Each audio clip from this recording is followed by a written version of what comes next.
cuáles son las alternativas de mercado frente a la política social. O sea, ¿por qué? Esa es la pregunta. ¿Por qué tiene que ser el Estado el que preste la política social? ¿Por qué tiene que ser el Estado el que atienda las necesidades de los pobres, de los desfavorecidos, de los incapaces o de las personas en situación de debilidad? Ese es el debate. Yo no estoy discutiendo que haya que ayudar a los más débiles. Creo que es un deber moral de todas las personas ayudar a los más débiles, a los discapacitados, a las personas sin recursos. El debate es quién tiene que hacer esa función, a quién le corresponde la función de atender a esas personas. Ese es el debate, y es el debate que hay que abrir. Nosotros estamos acostumbrados a entender que debe ser el Estado o los poderes estatales, los poderes públicos, que hagan esa función. Y la pregunta, como acabo de decir, es ¿por qué? De hecho, si nos dicen quién atendería, una de las preguntas que escuchamos muchas veces las personas libertarias o que defienden el mercado libre es ¿quién atendería a los pobres? ¿Quién cuidaría, por ejemplo, de los discapacitados mentales? ¿Quién atendería a nuestros ancianos? ¿Quién atendería a los enfermos sin recursos? Esa es la pregunta que siempre se nos hace. Bien, la pregunta es, y de hecho, no podemos imaginar un mundo en el que no sea así, porque estamos acostumbrados a eso. Miren, yo recuerdo el caso cuando fue la guerra de Irak, en el año 2003. Irak, la comida, si no recuerdo mal, se daba con cupones. O sea, la comida la daba el Estado. La daba a través de racionamientos, daba la comida en el Estado, como se da en algunos países del mundo, la comida a través de cupones, de cartillas o de racionamientos. Incluso se daba, si no recuerdo mal, hablando de memoria, incluso la ropa y el calzado. Parte del calzado lo daba el Estado. Entonces, muchos iraquíes, cuando los Estados Unidos quitaron al régimen de Saddam, quitaron el régimen de seguridad social que había. Entonces la comida ya no la prestaba el Estado, el vestido ya no lo prestaba el Estado. Y la gente preguntaba, ¿cómo vamos a hacer para comer y vestir si no hay Estado? Pues harán como nosotros, irán a la tienda y comprarán el producto. No es tan difícil de imaginar. Lo que pasa es que una persona que está acostumbrada a que toda su vida el alimento, el vestido, los bienes de primera necesidad se los da el Estado, no está acostumbrado a que estos bienes puedan ser comprados y vendidos. Y de hecho, yo creo que en mi país y en el suyo, la comida, el vestido y buena parte de los insumos básicos son comprados en el mercado y gracias a eso pues, se consigue más o menos una razonable distribución de alimentos. Hay alimentos, por lo menos en mi país, para casi todo el mundo y yo veo a la gente por la calle vestida. O sea, que debe haber una producción mínima de bienes para cubrir incluso los mínimos de ese estilo, que pueden ser más o menos altos, etc. Entonces, la pregunta es, ¿pueden los servicios sociales ser prestados de otra forma que de forma estatal? Yo creo que sí. Primero, históricamente ha sido así. El welfare, si yo recuerdo mal, moderno, aparece con Bismarck, en el año, a finales del siglo XIX, 1880 y tantos, con las leyes de seguro, las leyes primeras de pensiones para los retirados y con las primeras leyes de auxilio de seguros sanitarios para los trabajadores, en caso de enfermedad o accidente. Entonces, antes de 1800 y tal, ¿cómo se arreglaba la gente? Pero eso en Alemania, en muchos países el welfare es una cosa del siglo XX, en algunos países es más tardío, es decir, ¿por cómo se arreglaba la gente antes para prestar estos servicios, para atender estas cosas? Repito, que son absolutamente necesarias y creo que deber de toda persona ayudar a sus congéneres. El problema es cuál es esa forma. Entonces, vamos a analizar las distintas formas que hay de prestar este servicio. La primera es la que vamos a criticar. La primera es la forma estatal de prestación de servicios públicos, que es básicamente a través de algún tipo de agencia estatal que lo puede prestar en forma directa o en forma indirecta. Lo que se le llama a muchos países la privatización de los servicios sociales, básicamente es que el Estado presta el servicio con fondos públicos, pero los presta a una empresa privada. El sistema de los vouchers, de los bonos, por ejemplo, que plantea Milton Friedman, sería un sistema de este estilo. El Estado financiaría la educación, pero sería prestada por empresas privadas. El Estado, como en Suecia, pagaría la sanidad, pero sería prestada por hospitales privados. Eso pasa en muchos sistemas del mundo. Ambos son sistemas estatales, solo que en uno la prestación es directa por el Estado y en otro la prestación es indirecta, limitándose el Estado a prestar los fondos. Y eso hay muchas formas, hay concesiones administrativas, hay empresas públicas, hay sistemas de concesiones, hay muchas formas de prestar ese servicio, de forma directa o de forma indirecta. ¿Cuál es el problema que tiene la prestación pública? Pues el problema que tiene cualquier tipo de socialismo. ¿Por qué? La prestación social o estatal de servicios públicos no deja de ser una especie de socialismo parcial.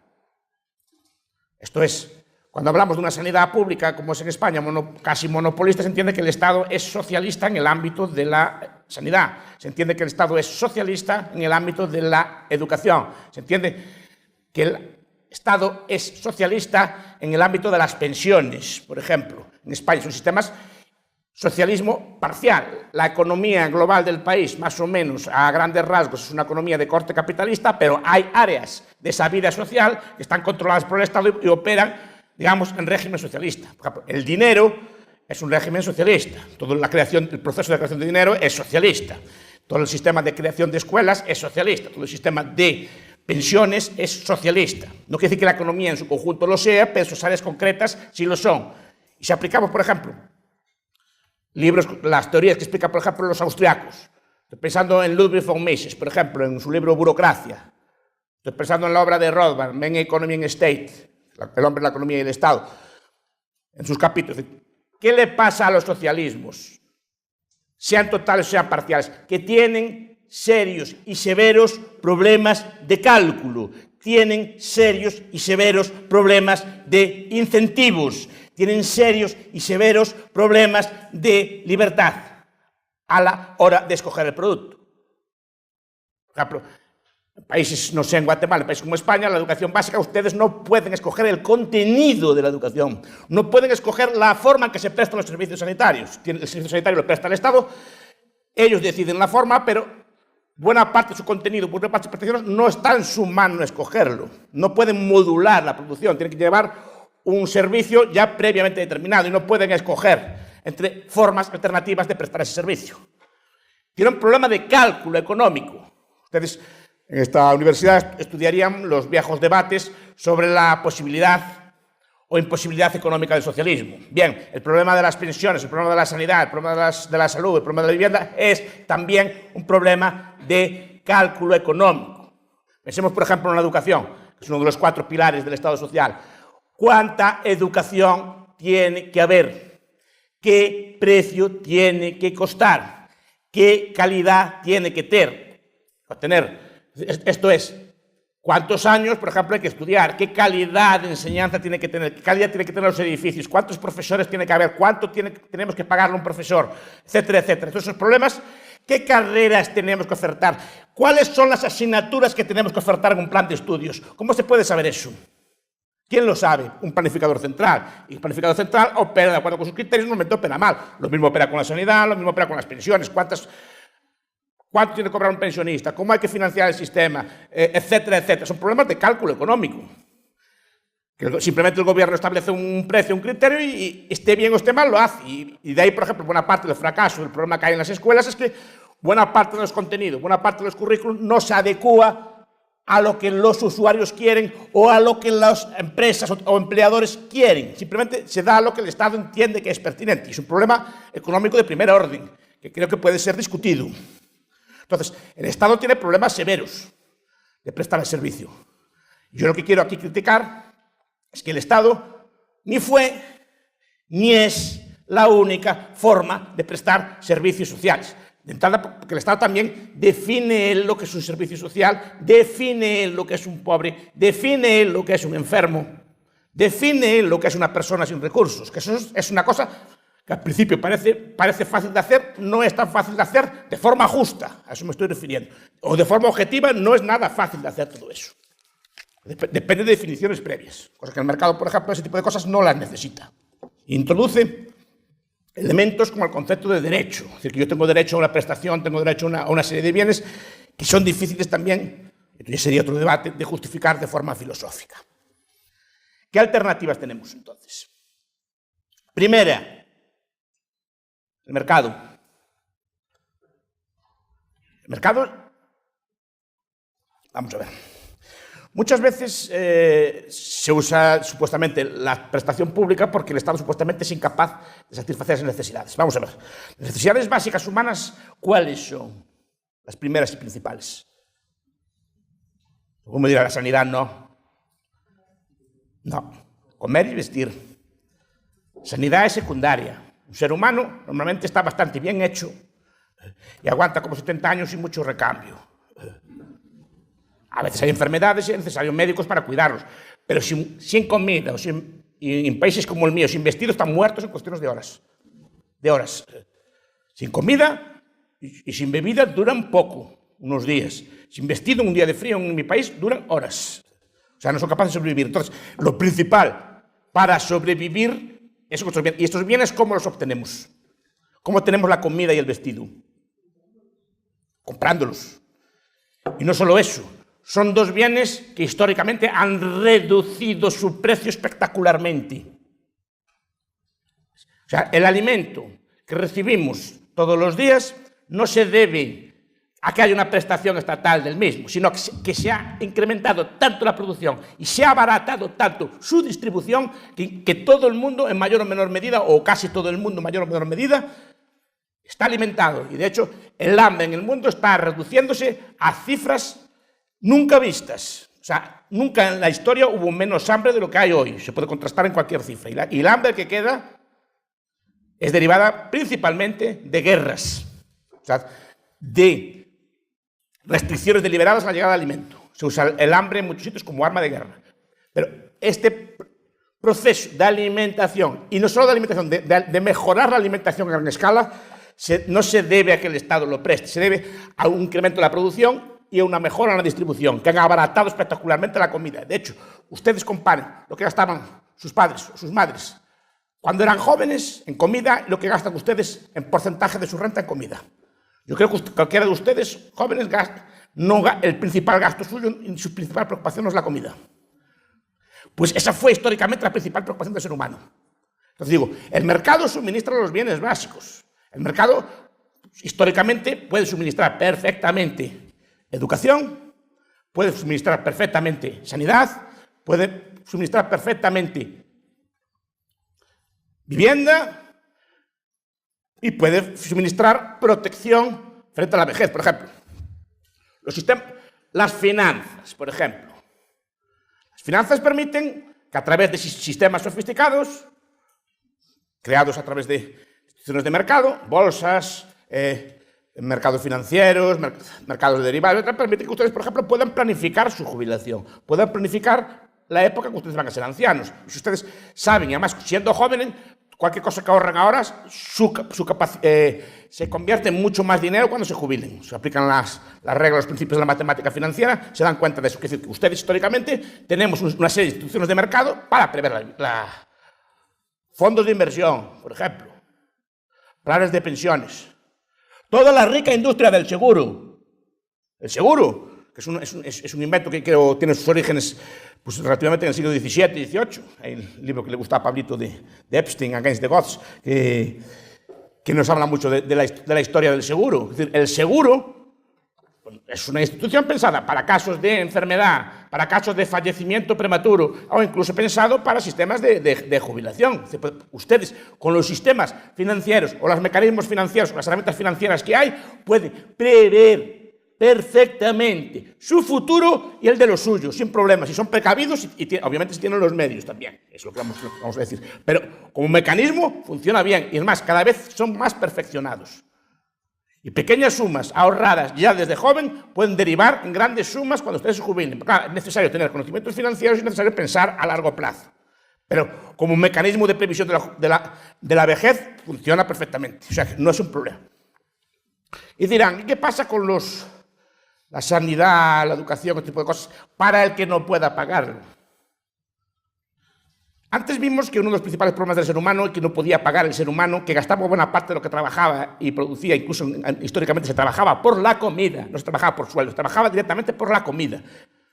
¿Cómo se consiguió que la comida y el vestido se abarataran tanto? De tal forma, cualquiera, ya no digamos un joven de ahora, pero vemos que las personas tienen nutrición y vemos que buena parte de ustedes tiene bastantes piezas de ropa. No tienen una pieza de ropa, tienen bastantes piezas de ropa y tienen bonitos pares de zapatos. No tienen uno, tienen varios adecuados a la temporada y cosas por el estilo. ¿Por qué? Porque sus bienes se abaratan bastante. Porque los bienes que produce el Estado, en cambio, no se han abaratado en la misma medida. Pensemos en la sanidad y la educación. ¿Cómo que, por ejemplo, la educación? ¿Quién dice que no puede ser barata? ¿Quién dice que no puede ser barata? Dicen que la educación tal como la presta el Estado o tal como lo obliga el Estado a prestarlo no es barata. ¿Ustedes conocen Coursera? ¿Conocen la Academia Khan? ¿Conocen todos los cursos que hay por internet por tutoriales para educar a niños? Siguiendo unas reglas, cubren los tests y la máquina se los corrige. Gratuitos. ¿Cómo que es caro educar? Ustedes pongan tutoriales a los niños, si no necesitan... ¿Cuánto cuesta una biblioteca a día de hoy? Una biblioteca, hablo de bibliotecas fantásticas. Ustedes van a Libgen, por ejemplo. Libgen.eu. Una página, por ejemplo. Ahí bajan millones de libros, por ejemplo. Y como esas, muchas otras páginas. Google Académico. Millones de libros. Tienen páginas de sobra para bajar libros. Gratis. ¿Cómo que la educación es cara? ¿Quién la hace cara? Porque la educación no ha bajado, la educación real que cuesta un niño no ha bajado en el mismo nivel que bajan los demás bienes. Pensemos en la sanidad. O sea, para mí la primera función de un mecanismo de mercado es abaratar los bienes de primera necesidad y los bienes, que estamos hablando ahora, de corte social, de tal forma que sean tan baratos que todo el mundo pueda comprarlos. Esa es la idea principal. Eso debería ser el objetivo. Pero ¿por qué no se abarata la educación? ¿Por qué no se abarata la sanidad, por ejemplo? Que es el típico ejemplo que se discute. ¿Por la intervención estatal? Totalmente. Dígame alguna. La concesión de educación pública.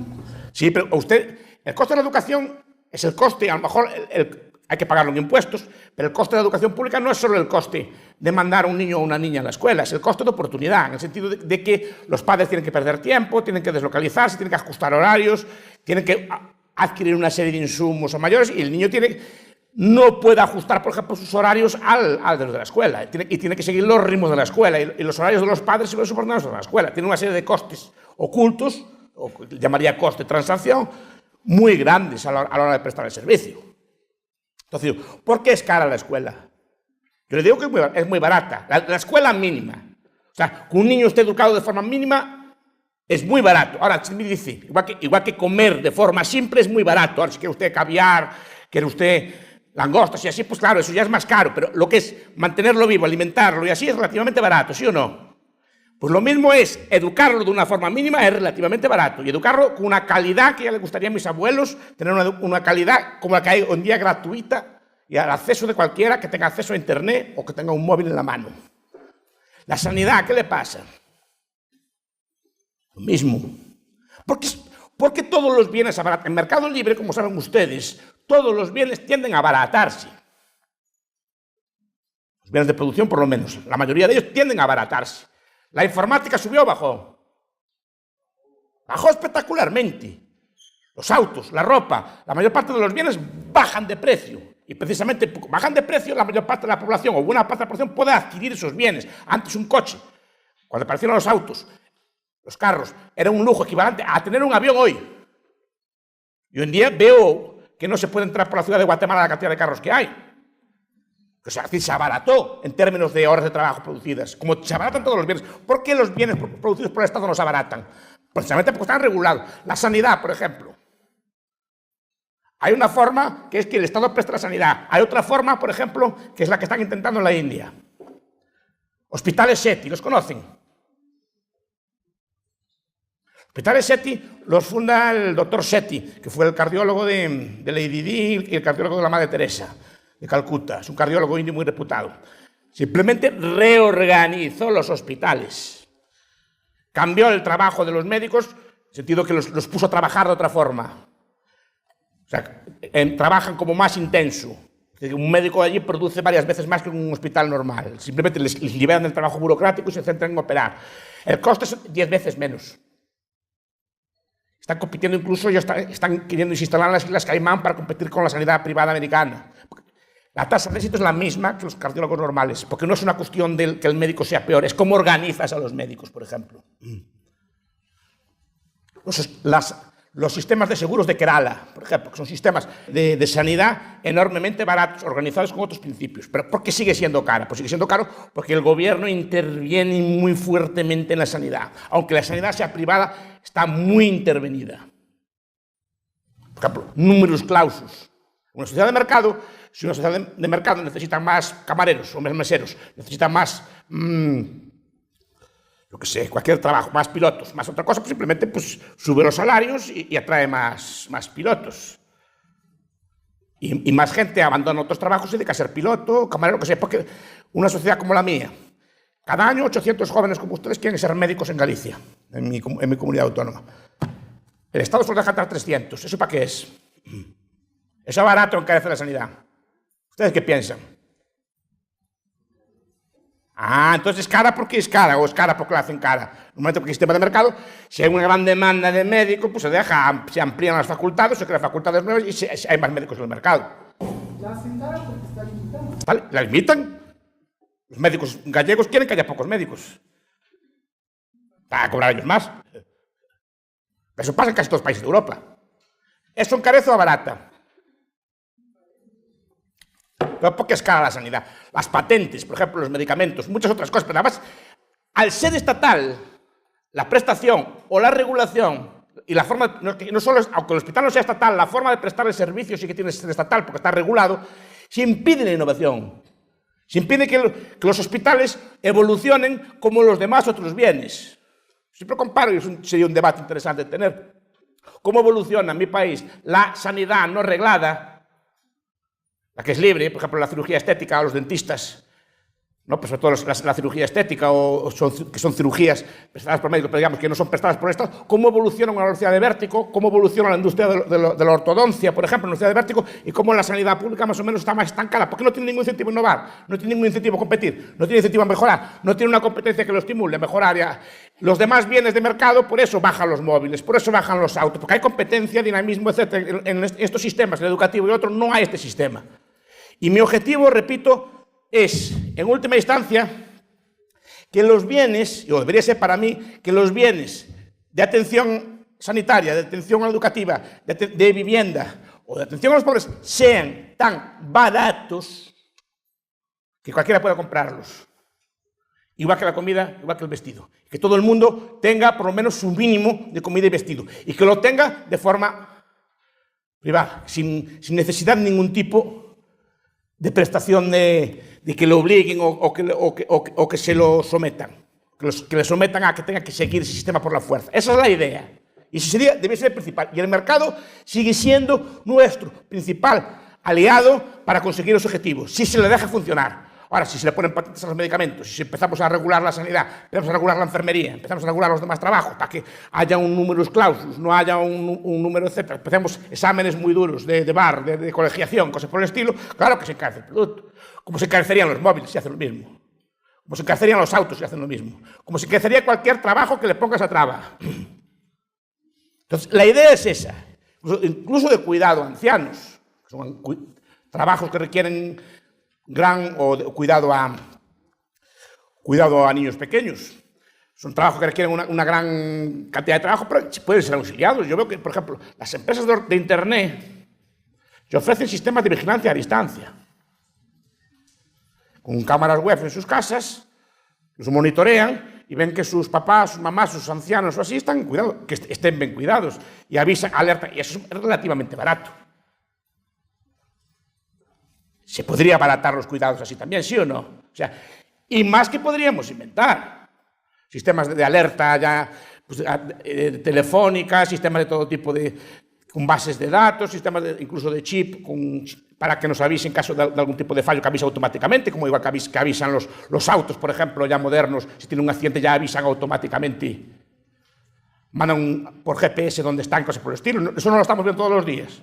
Nos anuncian los autos ya con sistemas que en caso de accidente avisan automáticamente, en caso de que, por ejemplo, se para el coche, ya avisan automáticamente por GPS al número 112, que es el de atención, y ya dan las claves. No se puede hacer a nivel personal que una persona, si falla algún tipo de indicador básico, ya avisa automáticamente por GPS al médico más cercano, a la asistencia más cercana, ¿sí o no? ¿Se puede hacer eso, sí o no?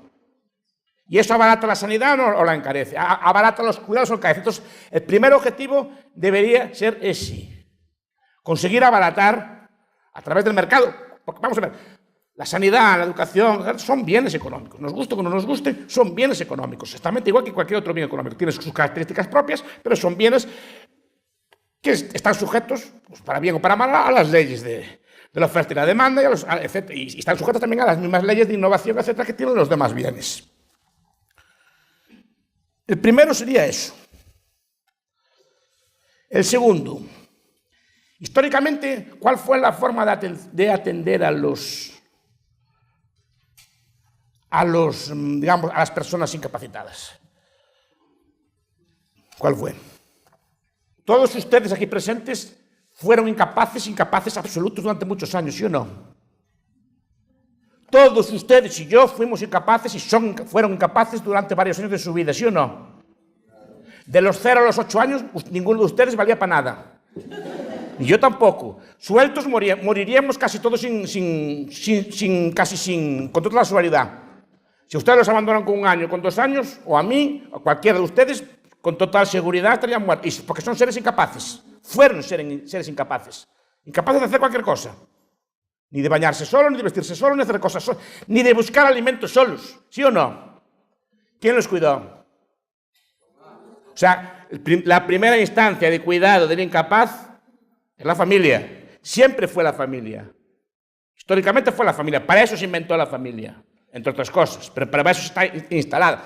Cuidaba históricamente de los niños y cuidaba de los ancianos. Era una especie de pacto social o de pacto familiar recíproco. Yo te cuido a ti de niño y tú me cuidas a mí de mayor. Era una especie de pacto. Pues, y los matrimonios, básicamente, también más o menos estables, estaban pensados para eso.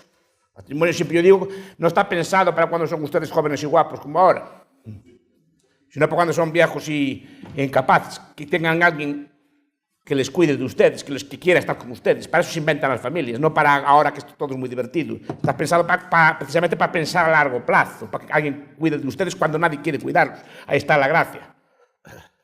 Entonces, la familia históricamente fue la puente social de protección. Y de cuidado de ancianos, cuidado de niños, y de cuidado de enfermos, y de cuidado de familiares, etc. Fue siempre la primera institución. Lo que pasa es que la familia, yo creo que el proceso de construcción de Estado, y tampoco es un tema que no me quiero desviar, pues la familia siempre fue una especie de rival del Estado, y algunos teóricos, por ejemplo, estoy pensando en Alan Carlson, de Family and the State, me parece que se llama así, nos explica que, bueno, que en el proceso de construcción de Estado los Estados intentan destruir a las familias porque son rivales de ellos en cuestión de lealtad. Por lo tanto, intentan que sean los Estados los que cuiden de ustedes de niños. Pues el estado de bienestar se llama de la cuna a la tumba.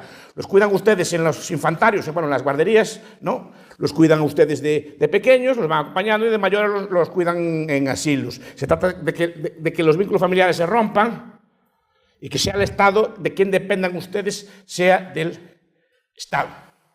Y de hecho, por ejemplo, la educación en cada vez mayor medida no depende de sus papás o de sus mamás, depende de los poderes públicos, que son los que a una edad los obligan a asistir a una especie de centros que tienen ellos, en los cuales les educan en lo que ellos quieren, ¿sí o no?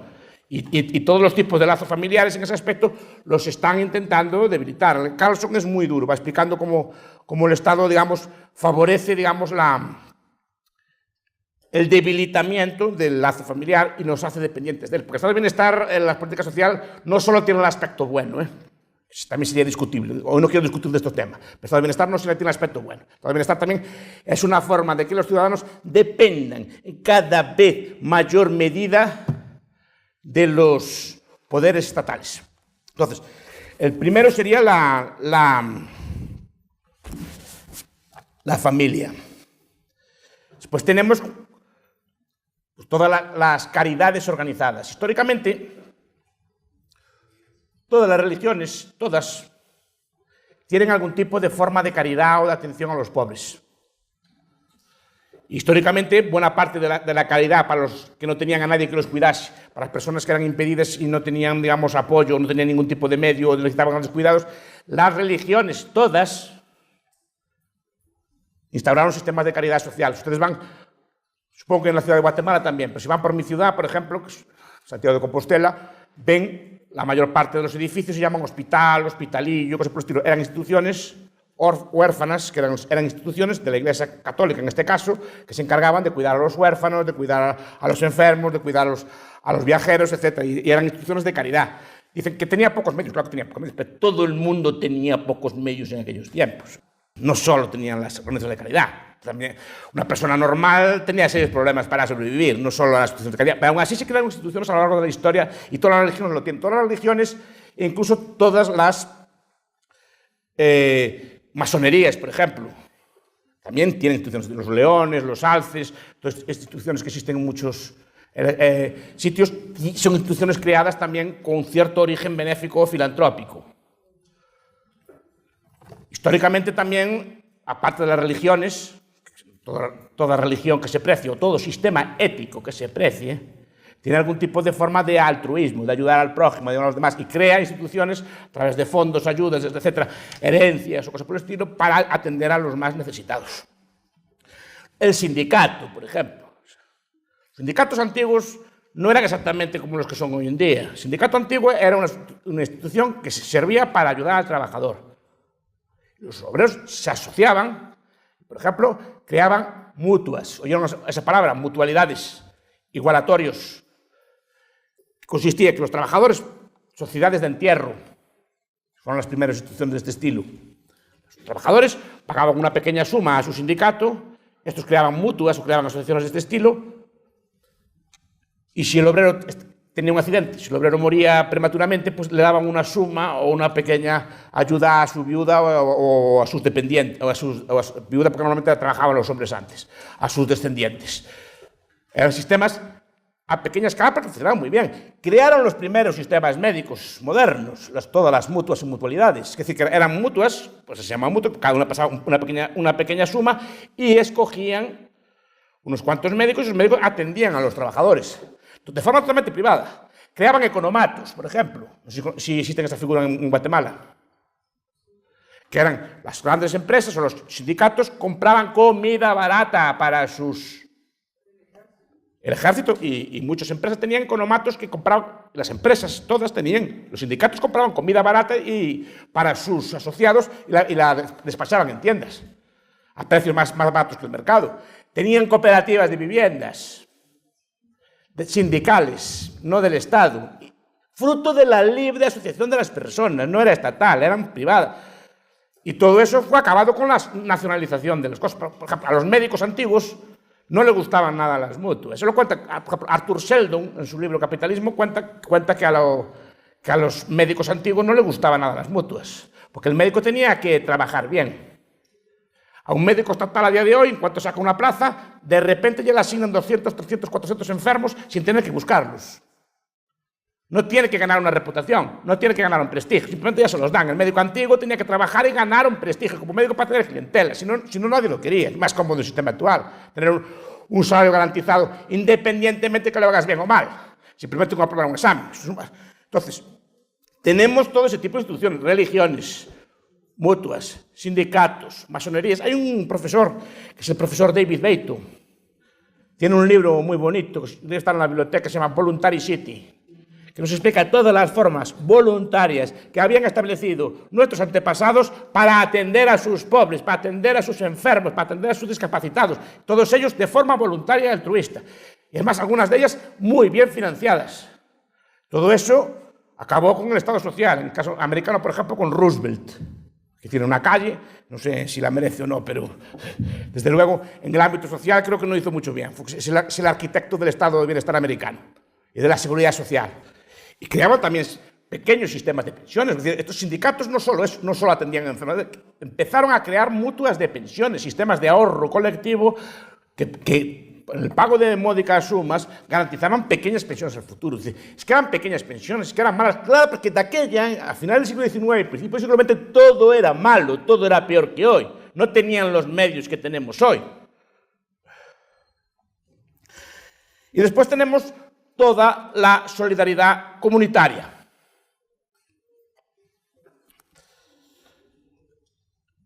Ferdinand Tönnies, un sociólogo alemán, nos distingue entre comunidad y asociación, o entre sistemas de solidaridad, eso surgen sistemas de solidaridad orgánica, sistemas de solidaridad mecánica. Es decir, las comunidades, los pequeños sitios, los pueblos, los barrios integrados, las parroquias, así, tienen sistemas también de solidaridad, con una ventaja.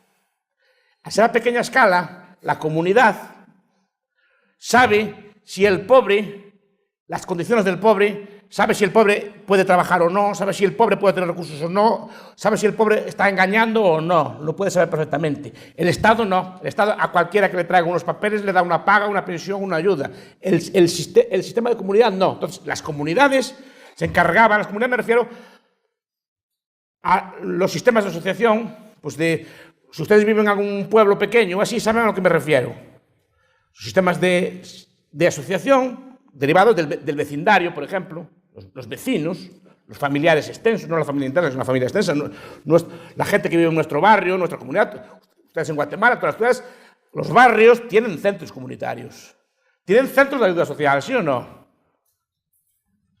Muchos de ellos lo tienen, o crean alguna forma de asociación colectiva. Esa forma de asociación colectiva conocían bien, las parroquias, por ejemplo, conocían bien las necesidades de sus vecinos e intentaban, en la medida en que tenían medios, obviamente, pues turnarse, ayudar, etcétera, en lo que podían.